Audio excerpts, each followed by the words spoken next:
This week, bills have gone up. Why? Why have bills gone up? Right, well, because we have a corrupt industry and an inept government, or at least the previous one was. Where's the money gone? They've not upgraded anything, are they? They've just got away with it. They are an absolute disgrace. They have as their top line, their middle line, their bottom line, their every line, the profits they can take out of it. But ultimately, bills and bill payers have been held by... I can't say that. I was going to say the short and curly. Bill payers have been had over a barrel by profiteering privatised water companies. And we have a regulatory capture situation where we have revolving doors between water companies, regulators, and often MPs themselves. So ultimately, if you're a bill payer, you're going to be looking at your increase of roughly £123 on average across the country as being a rip-off. Last year, we found out that water companies discharged sewage 50 times an hour into our precious rivers, lakes and seas, and yet we're expecting to pay more for our water bills. The reason that I, as a surfer, and Surfers Against Sewage have been campaigning on this is because we've been getting sick from getting in the sea. When you enter the water, you massively face a risk of infectious diseases in different ways, and lots of surfers across the UK. In fact, we heard from 2,000 surfers last year who'd got ill from getting in the water, and frankly, we're sick of it. Oh my God! What do you think about the river health? Have you noticed anything particularly unpleasant, or is it okay?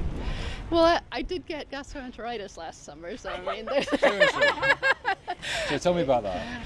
Yeah, so I swim in the Thames quite a lot. There's a race I do every summer.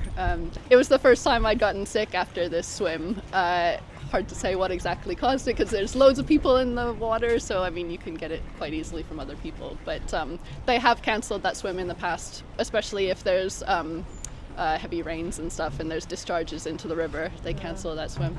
It seems kind of crazy to me that the discharges are even a thing that is possible.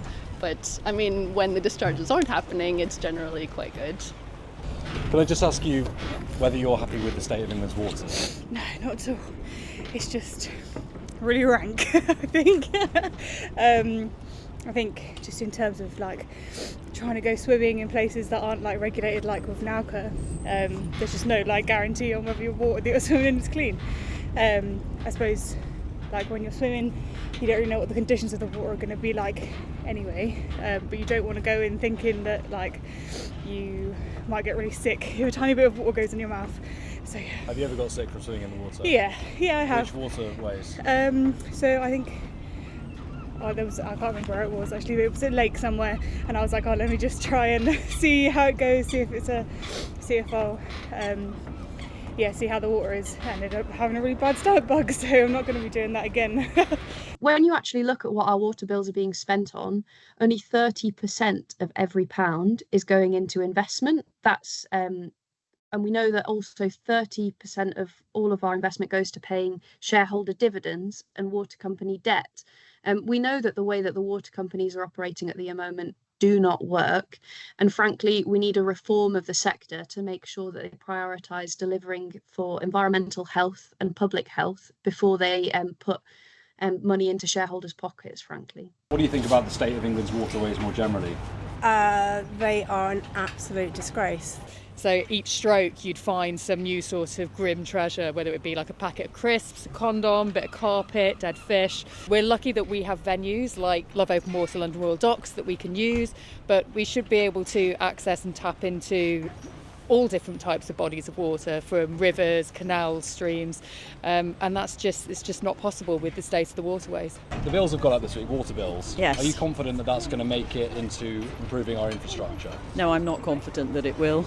I think that Thames Water's in such debt, it's very hard to see how they're going to manage to pull themselves round. I want to say a very small proportion will actually go into improvements, but I do think a lot of that money will be going to shareholders. It's just kind of how things work.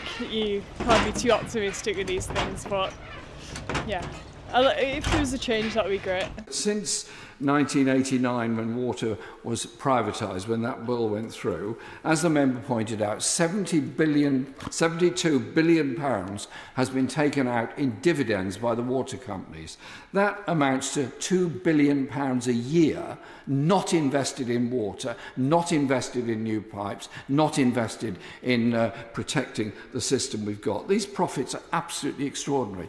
And the member for Hackney South just pointed out quite correctly the levels of pollution that's flowing into our rivers now. I can't get my head around the idea that 300,000 hours of sewage is pumped into the Thames in the last year alone. Add that to the Severn, add that to the Trent, add that to the Humber, add that to the Mersey, add that to all the great rivers all over this country. And please, nobody tell me that that £72 billion that's been paid out in dividends has been reinvested in the British economy. No, it's in tax havens all over the world. At the moment, there's a commission going into the water industry, which has been put out by the government, and they're looking into how they should reshape the incentives behind the water industry. And we need to make sure that they put environment and public health first.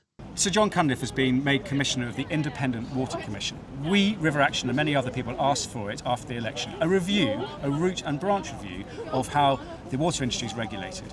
This is apparently happening now. However, we are very concerned that the information being passed to Sir John is predominantly likely to come from the status quo. The fat cats who live abroad or wherever they are but are there to exploit and extract profits from our water industry. Whereas River Action, Surfers Against Sewage and others are campaigning to say there are other ways of doing this. What we're saying is that the way that the water companies are operating right now doesn't work.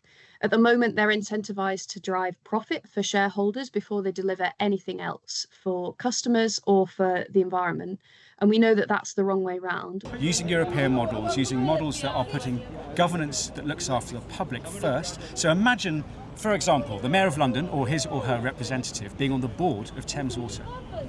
Imagine that, what message that would send to the investors, the shareholders and so on, and what it would say to paying customers. Imagine if people like us could be voted onto the board as consumers or as environmentalists and so on, so that water companies operate in a much more transparent way. Imagine if funding comes from benign sources that are on terms that benefit us, not the investors. And imagine a water quality directive and performance that drives change and investment instead of profiteering. So it sounds like there is some way in which this privatised system can work if wrangled enough. I don't believe that at all. No, the Okay. privatised system is entirely broken. It's been proven to be since the time of privatisation well over 30 years ago. And what we've seen is rivers like this at the Thames, the water quality is diminished, people's health is put at risk if they swim in it, row in it and so on. And this is all because of money being extracted rather than invested. If we go to Europe instead and look at how things are done there, we'll see countries like France, Denmark, Switzerland, Germany, where they have municipal oversight, in other words, government overseeing water companies, both their planning, their pricing and their operations, and that the money that is being sourced to invest in the future is coming from benign sources and on terms that are good for us, not for private investors. So to be clear, privatisation has failed. It's an experiment that has backfired on everybody. It was done by a Conservative government that has proven to have been completely wrong, and there are ways of doing it, just literally looking over the channel, that will be far more beneficial, lead to better water quality, better bills for us, and more wildlife in our rivers, and fewer people getting sick.